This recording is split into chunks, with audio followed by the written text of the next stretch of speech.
Hello and welcome back to another episode of Getting into Good Oxide. Welcome back, Sydney. Sebastian. Well, yesterday we did the recording, but then we didn't upload it because it was mostly saying in front of camera and looking at libgit 2's code and not really understanding it. And today is going to be better. So here we are. Yeah, and so the goal here is our test. By the way, we do have a test, right? Let's run this real quick. Oh yeah, pull these windows over.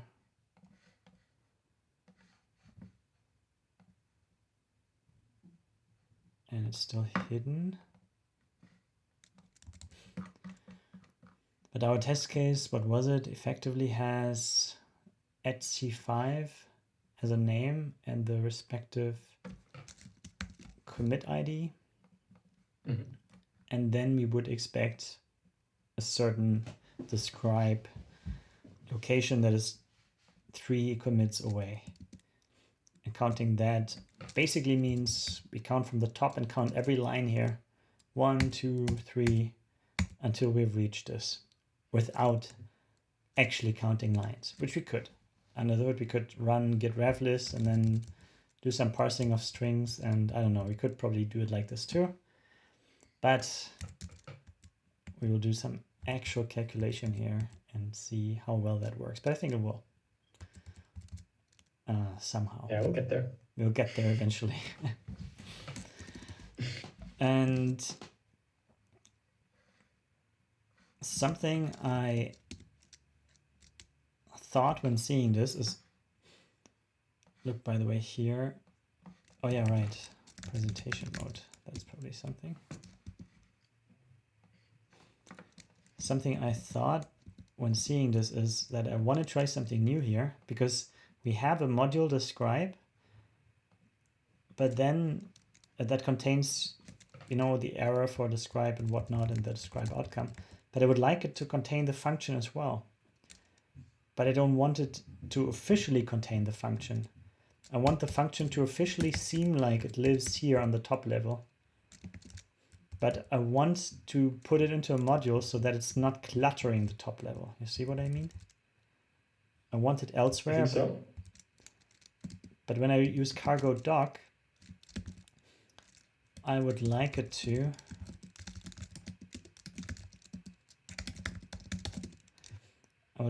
be elsewhere. So here, that's fine, and it should stay like this. But I want to put it into a module, but it shouldn't be visible here. Mm-hmm. And for the first time, I had a genius idea that I never had before somehow. Let's see if it works. So I thought, how cool would it be if I could put a module here, a private one, that I just call fn. Okay, I can't call it fn. I call it function then, okay. Then I dump all the function related things here.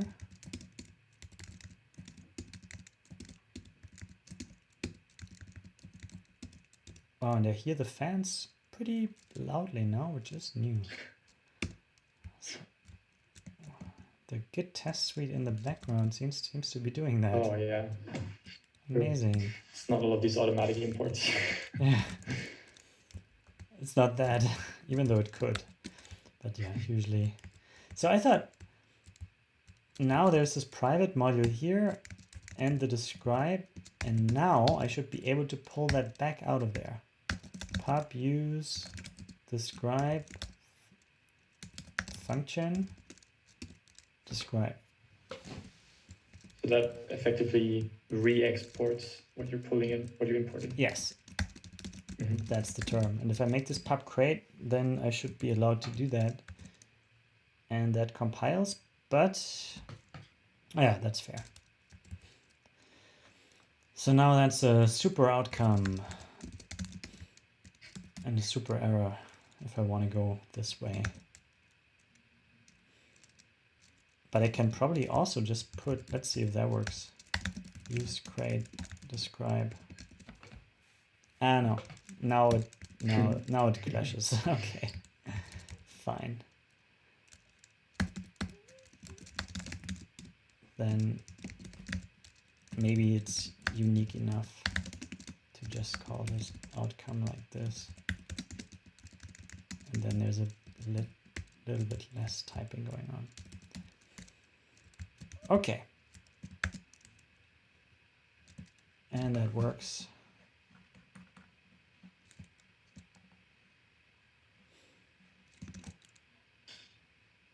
Now that's the initial refactor. And now all these users are not needed there anymore either, I think. Cool.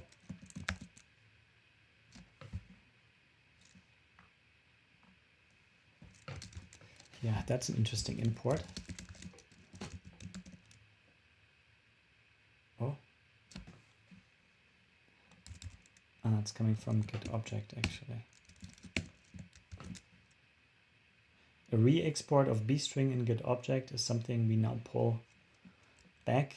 I re-export it because in order to use GitObject well, when fields are bstring, you know, then you sometimes need to refer to it on your own crate, and then it's more convenient to just use bstring through GitObject instead of having to put it as your own dependency. This is the reasoning, so I just use that here as well.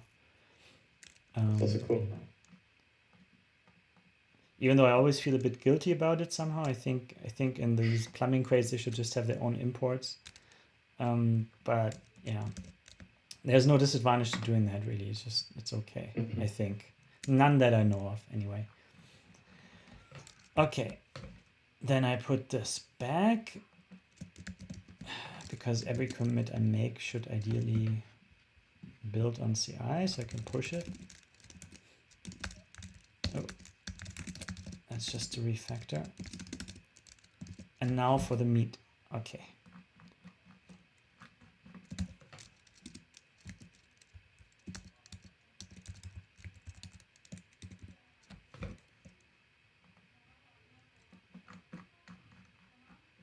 Oh yeah, now it's probably okay too.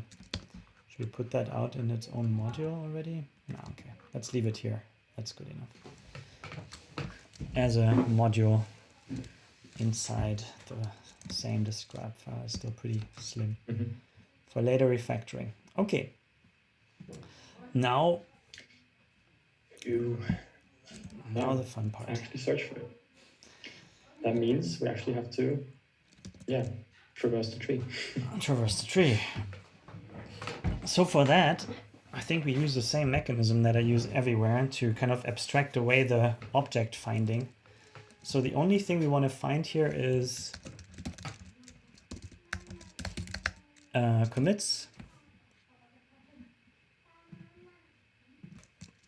So we can use something like this. We pass it an OID and a buffer, and then we get a commit ref either, which allows us to see data of the commit, like parents, for example.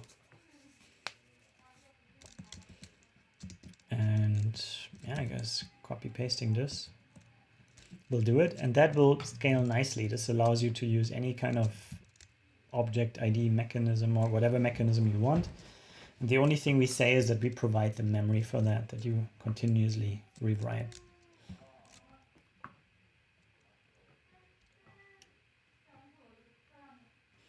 Yeah, I'm just thinking, you know, all that is going to be single threaded. Because we traverse a graph, this can potentially be multi-threaded, but I don't want to do it. But it could work. Yet.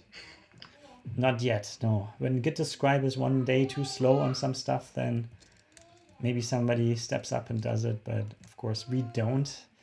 Still look fast enough. Okay, the most difficult thing I just copied, where find is this. Can I just add this? Nope.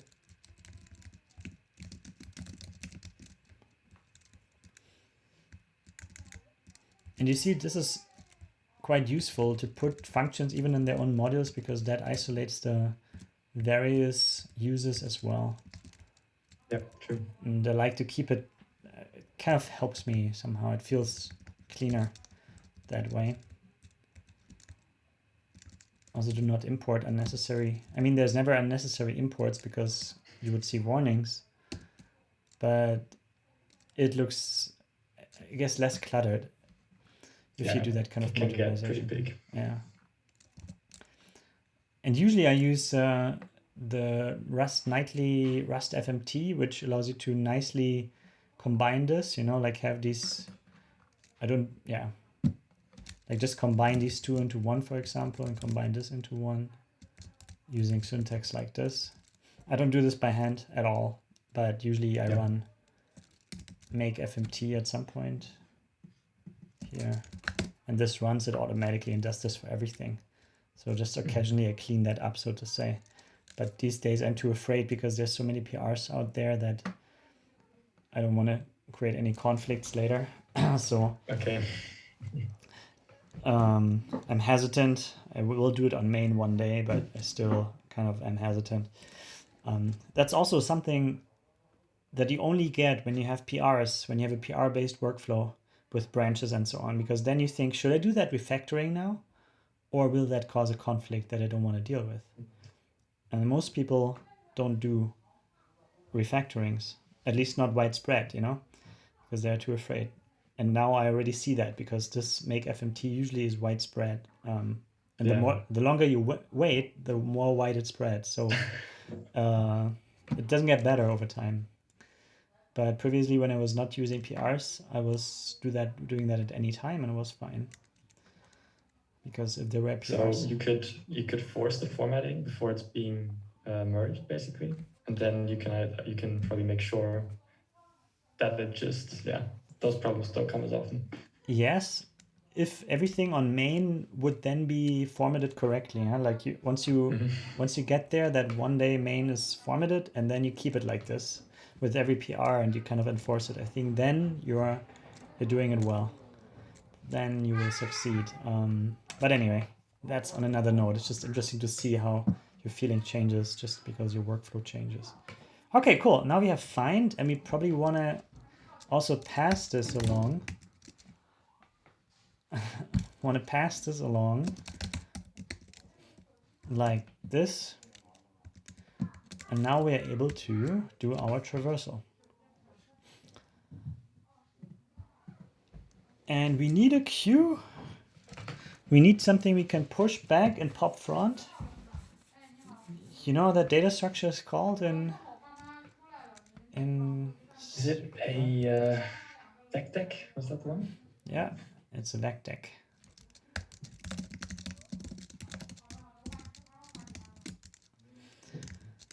There we go. Fast pushes and fast pop fronts. This is why now we can do push back and pop front.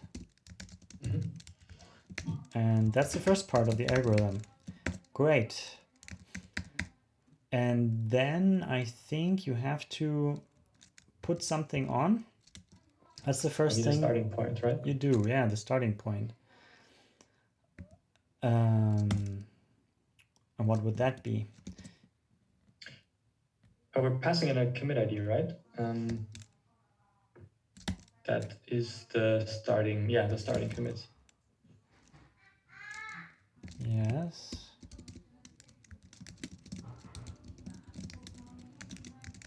Let's do this.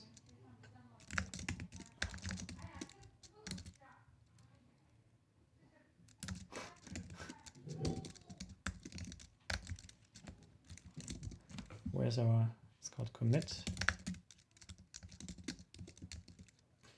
Probably better to own it because later on this will be parents or so. Does this work?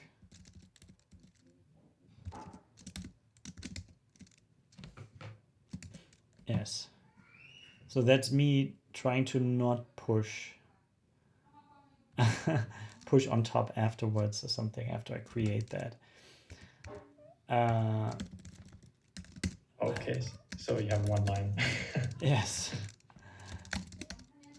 I could also do from either, and what's pretty cool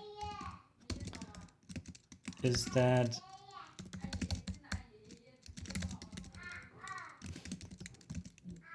that an option is iterable. An option is an iterator with exactly one item inside. So this you can also do, and I think that's kind of the high end of Rust special knowledge that I can offer here. That seems a bit like a hack, but yeah, it works. Yes. So here this is B, B, B. Need a different lifetime here because we already use A for the name set, which is part of the outcome. Okay. Yeah, great. Bunch of unused variables, and now we need to provide a find here. Ugh. So here it's probably easy because find should never be called.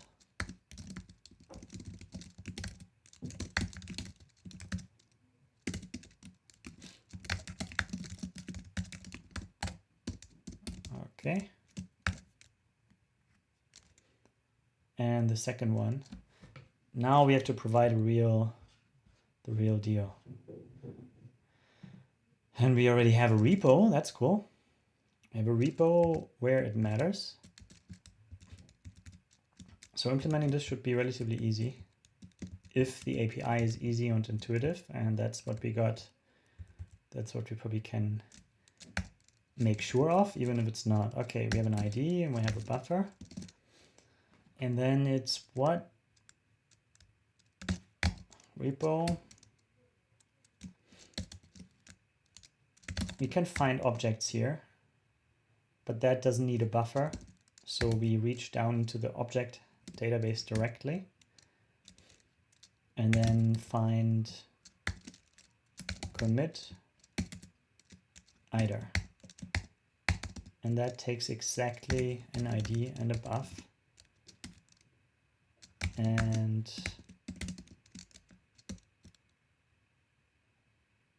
that should do it. Even though it does not, according to IntelliJ. Yeah, that's a tricky one. Look, so we want just a commit ref iter, and this thing gives us an optional location in a tuple. So that's a pack location. And the reason we see this is that there's two methods called find commit iter, and one is implemented by the git pack crate, and the git pack crate gives you a pack location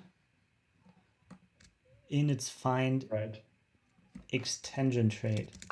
But we want this one.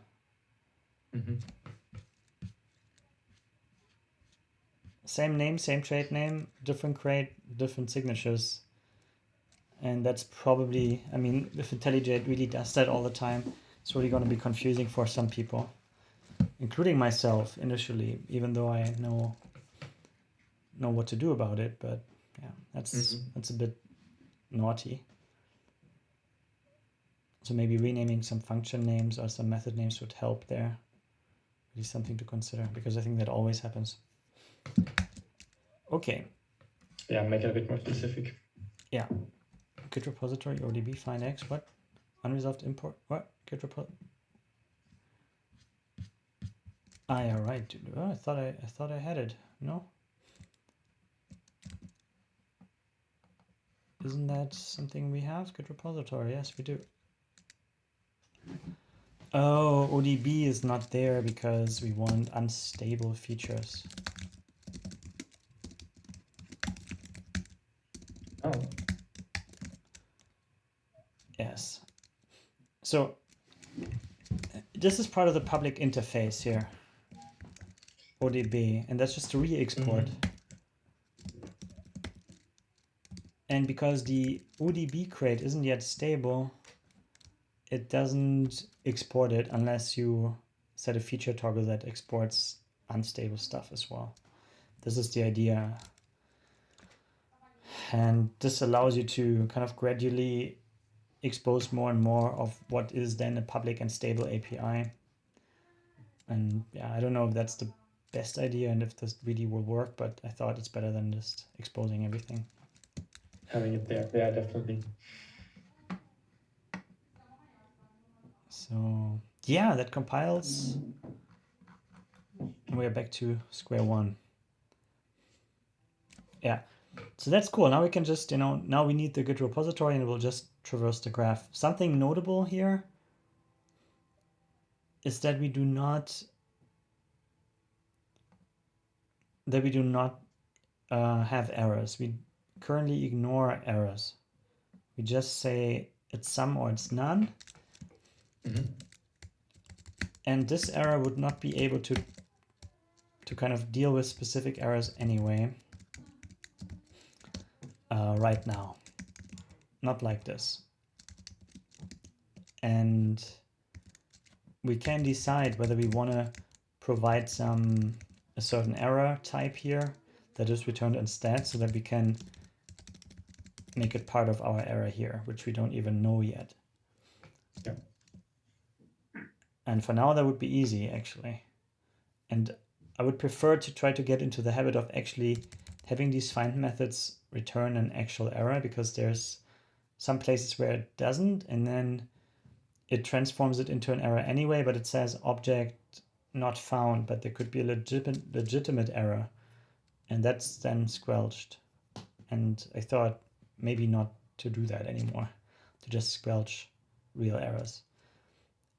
And the reason for my change of mind is that once I did have a real kind of error in the object database, and I didn't see it because it would just be squelched. And I wanted to see it. That's the whole point, it helps debugging and so on. And yeah, I made this option because it's easier. That's why. So laziness is kind of the motivation. And I think that should stop. So let's do that. So have an error E, and that will be result and E. And we say E should be a real error. So implements std error. What's the problem now? Is there some syntax error that I'm not aware of, or is it really just yeah, here? You're missing, yeah. That one.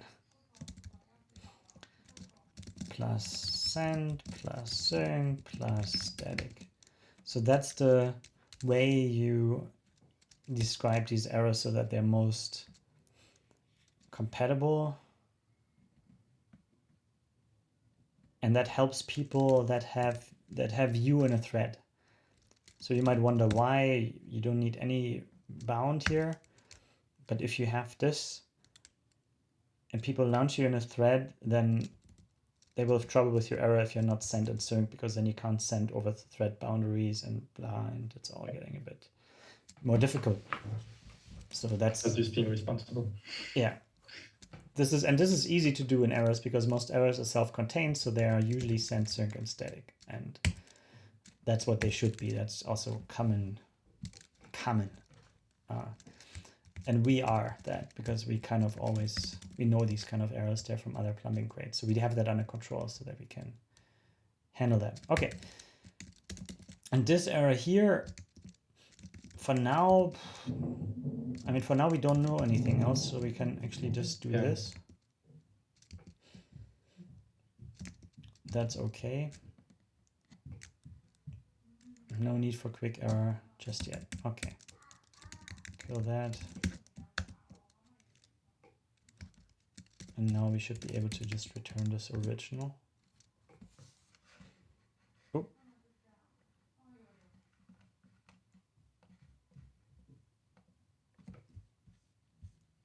Oh yeah. So what's E gonna be? Oh, okay.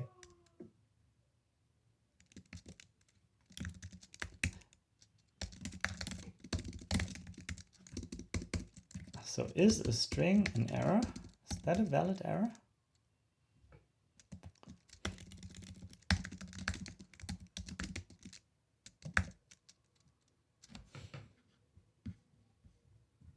It's not implemented for string.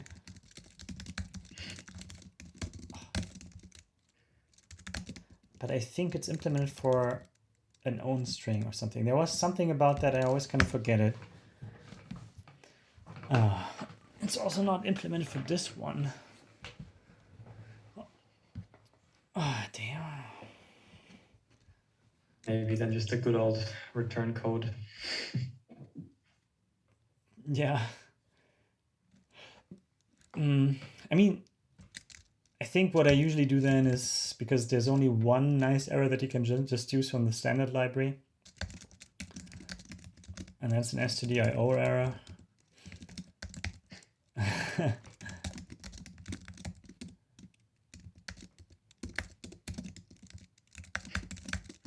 Then you can do this, and that's an error. Sure. Okay. Fine. Because we also don't have any crate here, you know, there is no, if we would have anyhow here, we could just anyhow our way out, we just bail out of there. But it's ultimately just something that, we need something that creates a real error. And that's the only way I know with the standard library, weirdly enough. And what you would hope to be an error, like a string, which technically can be one, isn't. Which is probably intentional so that people don't just use strings all the time in errors, which they then could. So I understand. It's probably for the better. Okay, cool. Now we're finally back to square one and don't continue, a bad habit that I should probably fix everywhere at some point. And we have this on our vecdeck, and then while there's some ID, some commit ID on the queue,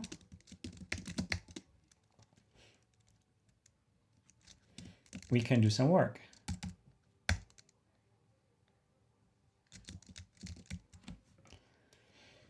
Yes, yeah, exactly. I was just confused about front and back, but that works. You push it on the back, you pop it off the front.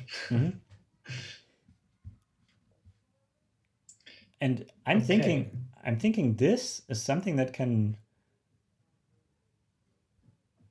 Oh no, that's the early exit. Early exit. I don't know. Can that be in here? Maybe. But now we search for candidates. Now we don't give up that easily. Unless we know that, yeah, if this is the first commit we've seen, then we can give up. Then we can combine this, I think. Then it's kind of more complicated because we go through the queue, but I think it could do the same. Okay, yeah. I think.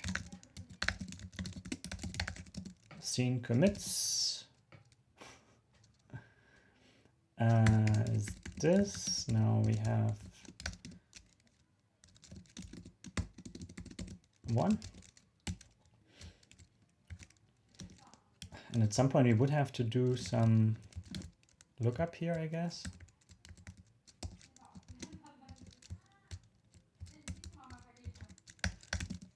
And if seen commits is 1, then we can just return right away. Otherwise we have to kind of deal with it better.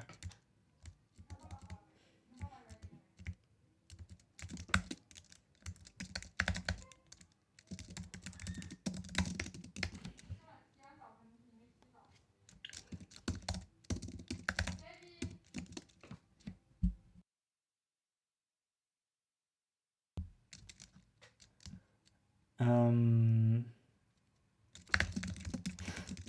still tiptoeing around it. That's okay. Tiny steps, right? Tiny steps. Actually search for it. Yeah, let's see when we get here. But now this should still.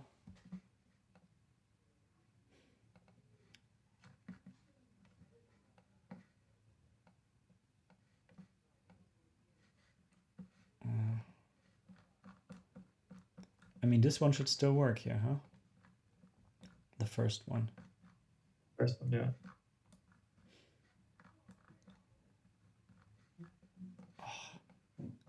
Barely see anything. Let's try that one more time. Just to be sure it's not broken now. That's what I want. Okay, it's green. Okay, cool. So now it's an equivalent thing. And, oh, sorry, wrong file. Then we need to store some candidates too, right? So if we found something here, if we found the name and the commit, we have to store it as a candidate, similar to, let's peek, similar to this one here. Here it finds a name. And the early exit, here, see, this is the early exit in their case. And we just combine the early, we just put the early exit in the main loop, so to say. And now that I see this, I wonder if it was not easier before, huh? Like having this special case. It's probably gonna be easier, yeah, because then you just have the case and outs, and then you have the clean loop basically that just does what you expect. Yeah, not with special cases in there. I agree. Good that we saw it. Now we know we don't want it.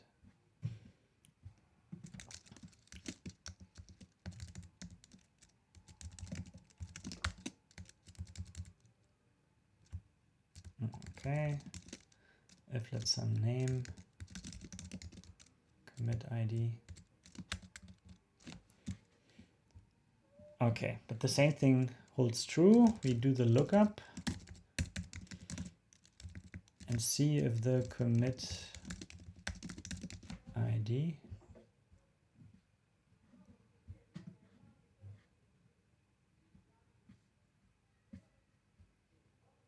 I'm just thinking. Yeah, it's the commit. Okay, fine. Let's call this commit as well. Why have multiple names for the same thing?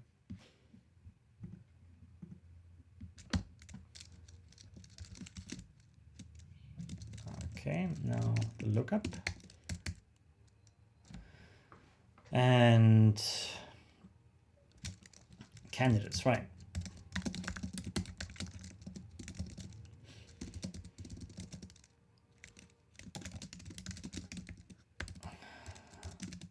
I don't know what a candidate is going to be. Depends on what we have to keep track of, right? Yes. What do we have to keep track of? The name, depth. Yeah, name is a good idea. Found order. Yeah.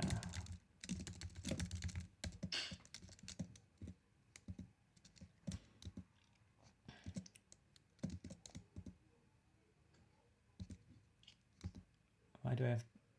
Okay. Got libgit to and git open.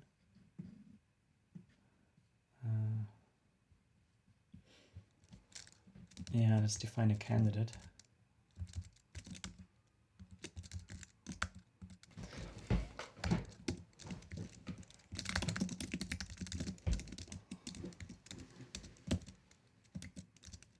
thought I copied this. Okay, memory. Let's see. There's a name. And that's a cow here. We can keep that as a cow because it lives long enough. Then we don't have to copy the name.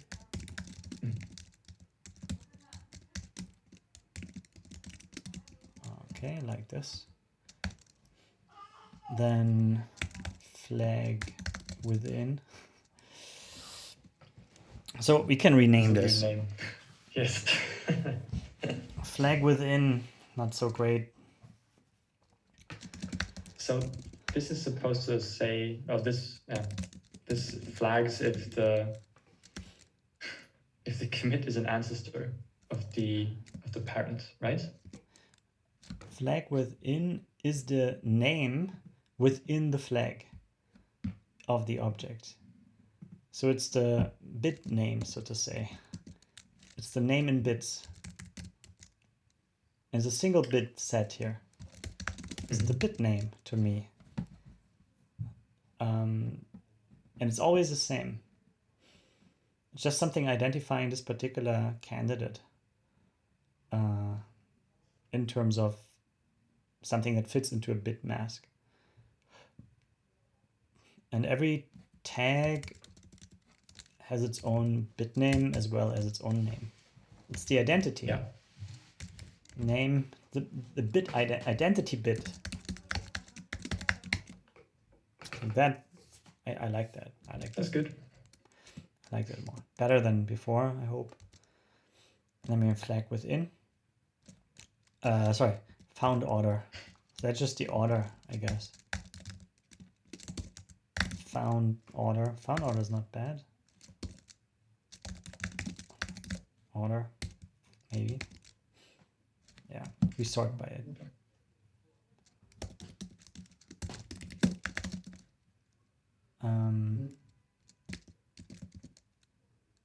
Match count. Yeah. The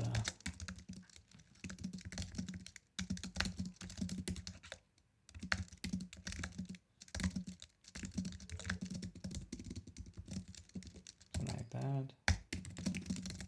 A single bit identifying this candidate uniquely in a bit set. That has a certain limit, obviously. Now that we use these identity bits just like that, we could also use a bit set or something that can grow dynamically, I think.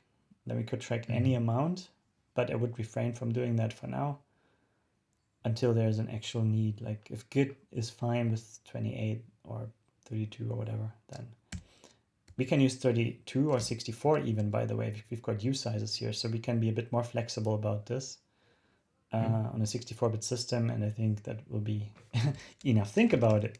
Like on typical computers, you already have 64 bits at your disposal, which is 64 different things you can track.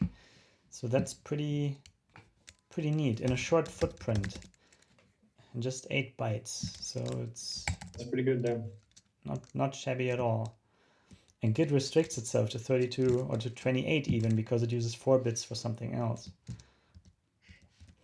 So yeah, we have some advantage there. Okay, let's find this. Let's try to just add the candidate here, so that that vector gets a type.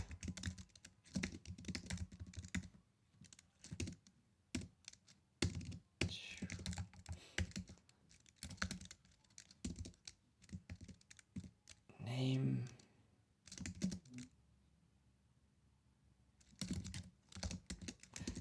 Yeah, here I want to call clone.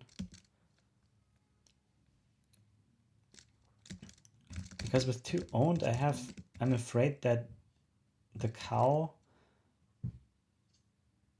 converts itself into the owned version of itself. So it becomes unowned, so to say. It copies itself.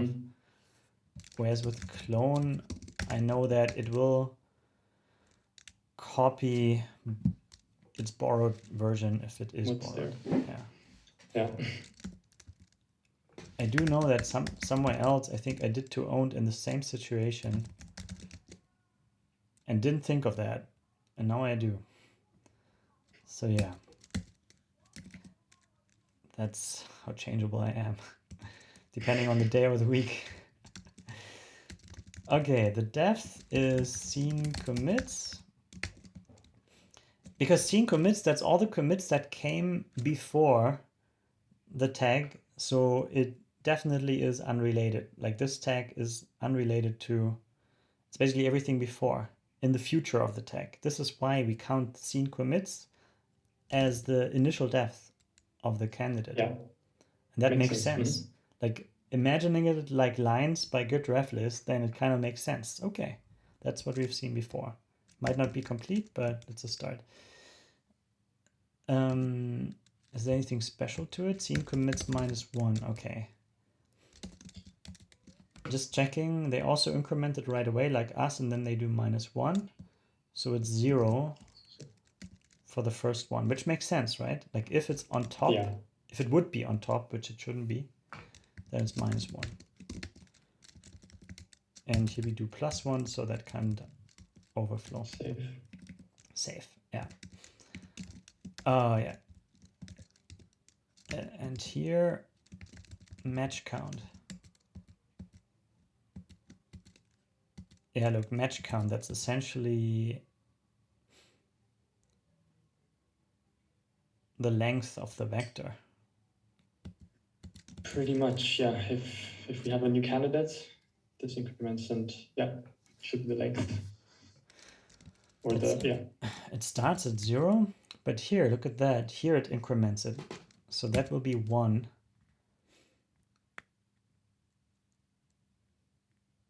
That will be 1 right away. I think we don't have to do that. It's okay to go with length. I think they do it because flags need to be... Yeah, actually, I don't know. I don't know. I don't think we have to do that. Maybe next candidates calculation also not. No. Yeah, I would be risking this here. So identity bit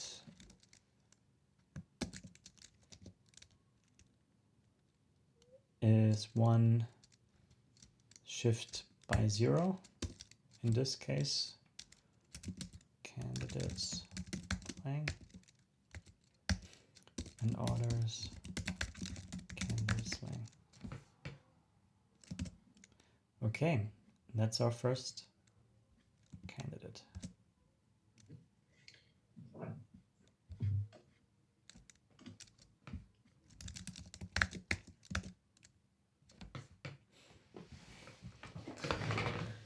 Cool, cool.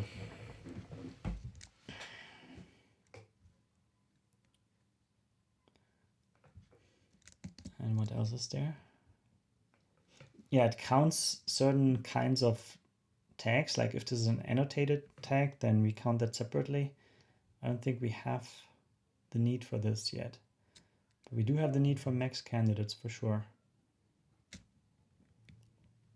Because we have only shown so many bits in our flags. Mm-hmm. So, and that's statically known.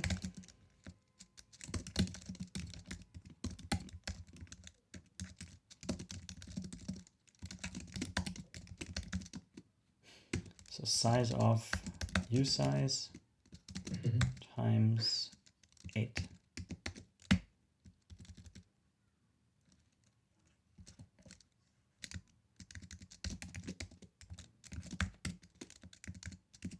Like this. That should be a const fn. Yep. So we can call it in a const setting. Okay. Cool.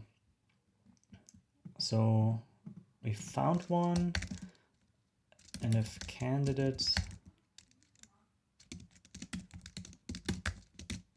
lang still smaller than max candidates,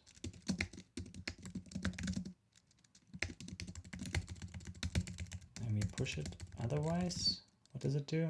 It remembers where it gave up on and breaks.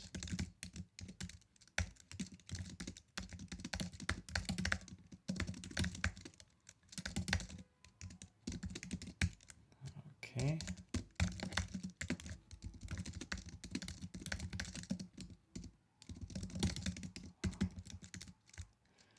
Okay, so now we do that even. So far, so good. So far, so good. And then comes this part here, where we do the actual flags checking, but we don't have that yet. Like we just have an ID, so we need to carry additional data with each object that we keep.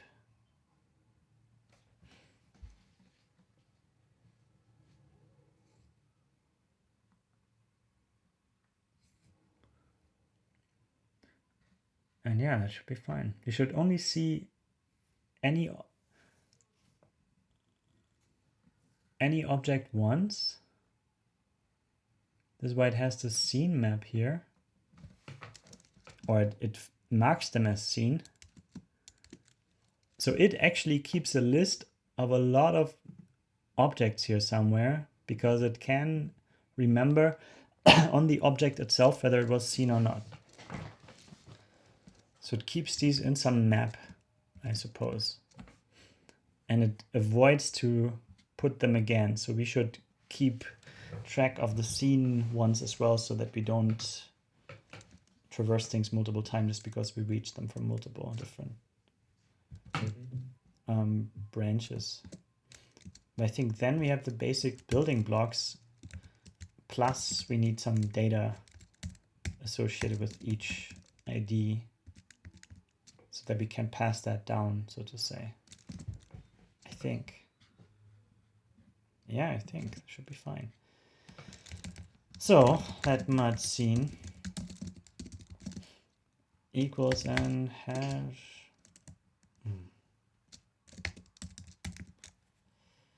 Yep.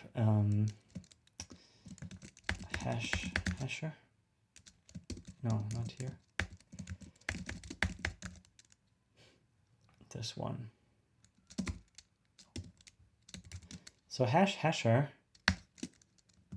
is a special implementation of a hasher for a standard library hash map or hash set that says, I save time if the thing you're putting into the hash set is already a hash. Because a hash map or hash set, they hash their keys, and this is how they can be faster.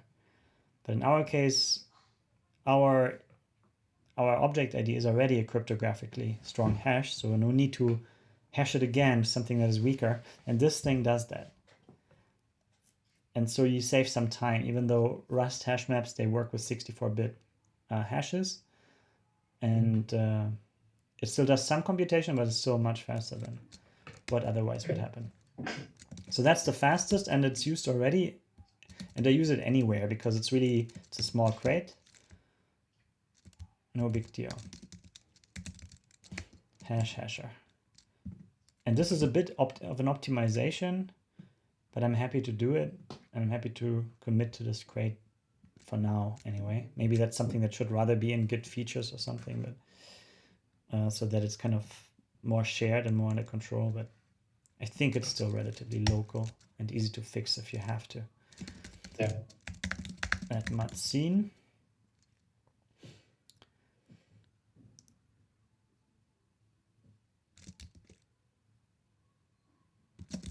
Is a hasher. Hash set. That's right. And when does mark it as seen?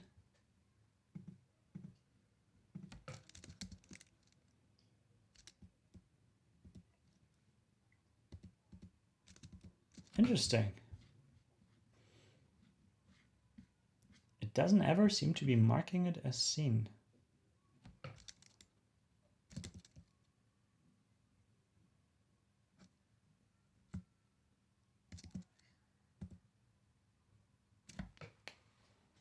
Maybe these are automatically seen when they're created or something.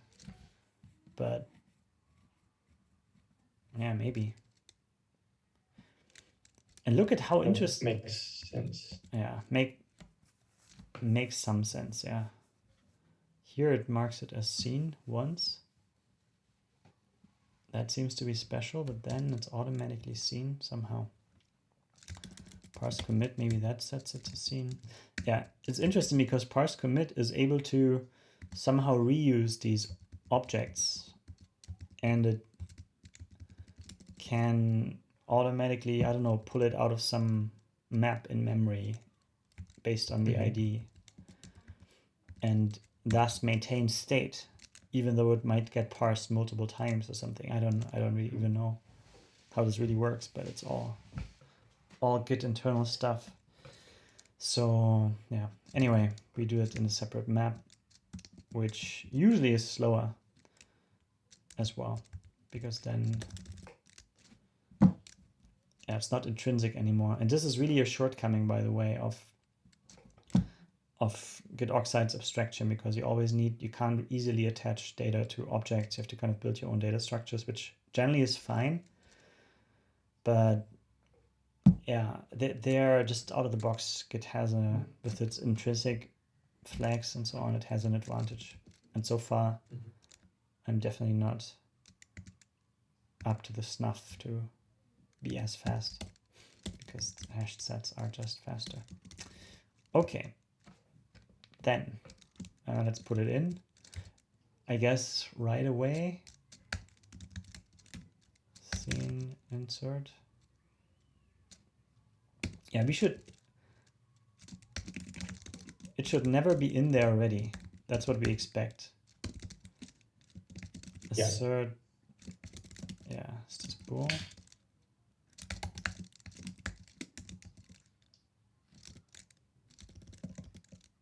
It's just bool, yeah. Was inserted, true. Assert was inserted.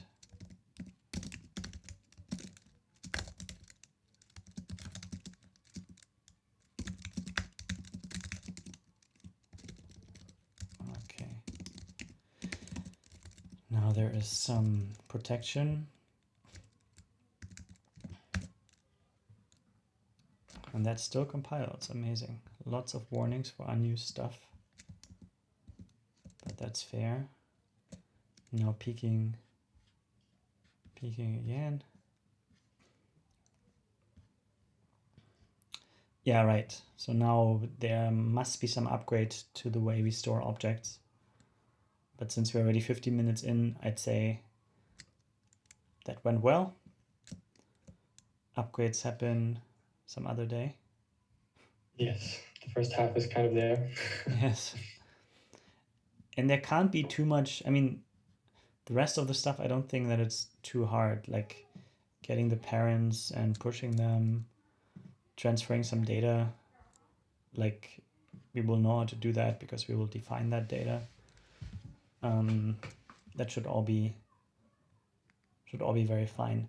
It's interesting to, like, the way I visualize this is that we traverse the graph, and then we find something interesting. We associate that interesting bit with the object, and from that point on, we pass that on to everything that we see from that point on. And I wonder if we do that correctly, because our objects are not persistent. Like, if we are in the ancestry of 2 tags, then I think,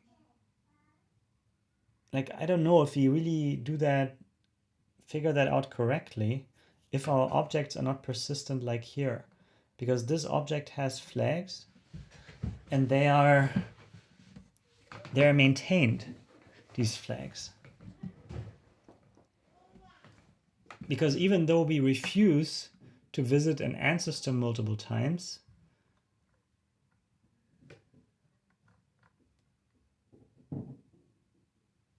we are, yeah, I don't know, we can't ever see things multiple times, can we? Only once. Yeah, I'm not entirely sure about this, but good that there's a weekend now and I can think about that a bit more. And which test to write to not run into some hidden traps there, because that persistency of state that they have, I think libgit2 has it too. This is why it builds this graph. And maybe there's something to that that we really have to have. And what we are about to do now here with not impersistent commits, maybe that's not good enough. Or we should, now that we have a hashed set, we might as well have a hash map and associate some data with each object that we put in there, and then we also have persistence, even though that would be even slower to always do these lookups and so on, but at least you could do it. But instead of doing the hash map thingy, if we need that, I would really rather probably build a real graph and see if, I don't know, there is no real graph. It's all based on object IDs and lookups at some point. So, what can you do? I don't know. But yeah, maybe I'm making up some errors or issues where there are none. let's wait I'm and sure. see. I'm sure we'll run into it if that's really the case. We'll notice some point down the line. We'll notice, and we can fix it. It's okay. It's not too much code either way, so we'll be fine. Cool. Thank you for that positive outlook, and thanks for watching. Have a nice weekend. Bye bye. You too. Bye bye.